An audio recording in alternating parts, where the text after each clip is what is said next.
they've sort of pinned their careers and their livelihood and their family's livelihood on the success of Polygon.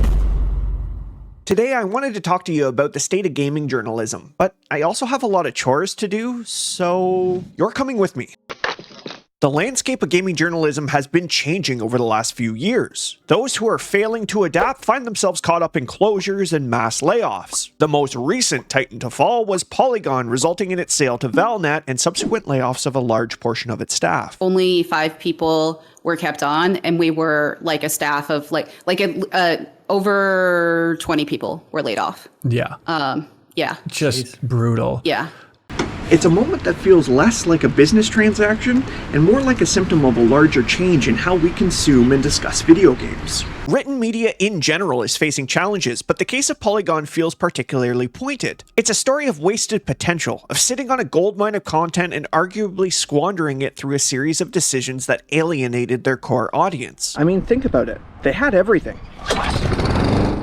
Early access to the biggest games, direct lines of communication with developers and publishers, an established platform, and a built-in audience hungry for information and analysis. Instead of focusing solely on the games themselves, the editors and writers at Polygon seem to veer down a different path. As an example, we can look at the Hogwarts Legacy review from Polygon. Now, despite the developers making it explicitly clear throughout the entire launch that J.K. Rowling was not involved in the game's development, Polygon's game review mentions her name 28 times, and a discussion about her political and social views comprise over 90% of the article. They discuss in length her anti-trans views while glossing over the fact that there is a well-portrayed trans character in the game. When the game is finally mentioned, it compares it to a third-person shooter and says the experience of catching fantastic beasts like in the movie had them feeling like a poacher. Oh, they're in for a rude awakening when they play a Pokemon game. Continuing to scroll where you would normally see a rating or final thought, it just jumps back into a discussion of neoliberalism. And this is a continued trend. Bayonetta 3 broke my heart. A game review, bear in mind the word review, which should indicate at least some objectivity. The writer spends the majority of the article discussing femininity, sexuality, and power dynamics. The main criticism levied against Yakuza in Polygon's Like a Dragon review was tropes of sexism, sexual harassment, and how the female leads were purposely designed foremost for Japanese men. And in a game where you can summons a full-grown man baby crying in a diaper to help you in combat, the writer also criticizes the game for not tackling issues like classism, social status,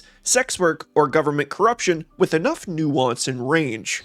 Oh, brother, this guy stinks! The desire to act as a moral compass for the industry took precedence over objective criticism and insightful reporting. The events of 2014 with Gamergate undeniably changed the landscape. It exposed a deep rift between a segment of the gaming audience and some voices within gaming media. Instead of adapting to this evolving dynamic, some outlets, including Polygon, seemed to double down on the approach, further alienating a significant portion of their readership.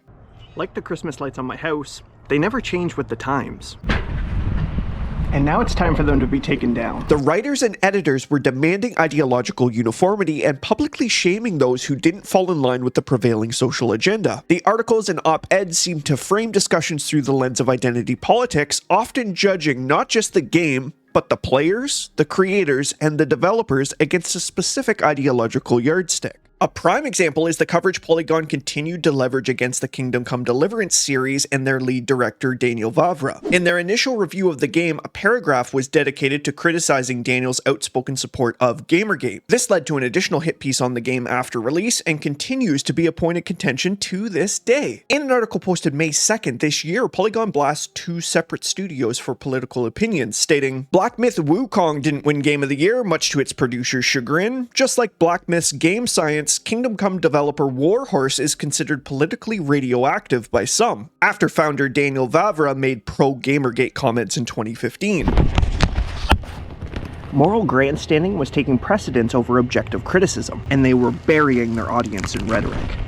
This shift also coincided with a failure to adapt to the changing media landscape. While platforms like YouTube saw the rise of charismatic and knowledgeable personalities like Skill Up and Bonner Bites, see what I did there? Who built strong connections with their audience through engaging video content and genuine passion, many traditional gaming journalist sites just lagged behind. They didn't fully embrace video. They didn't cultivate recognizable personalities that viewers could connect with. Instead, the business models of many of these sites just became increasingly reliant on website clicks and advertisement revenue. Most of these sites are unreadable without an ad blocker, autoplay videos that are blaring over text, walls of pop-ups that choke out the...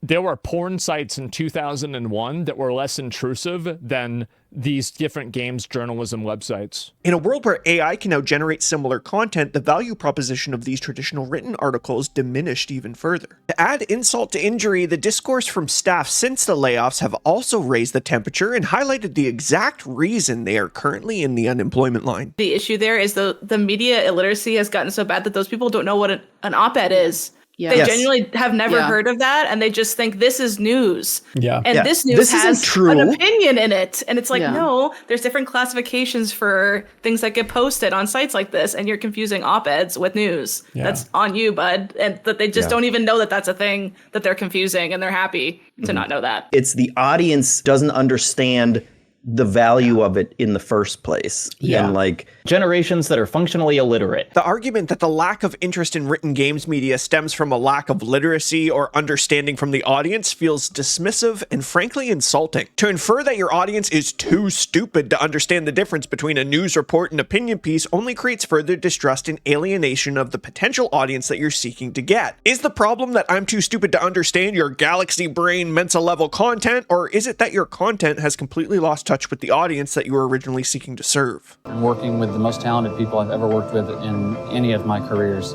I got a job at Polygon as a video producer. I remember just being utterly bewildered, I guess, at getting such an amazing job with, frankly, such little qualifications.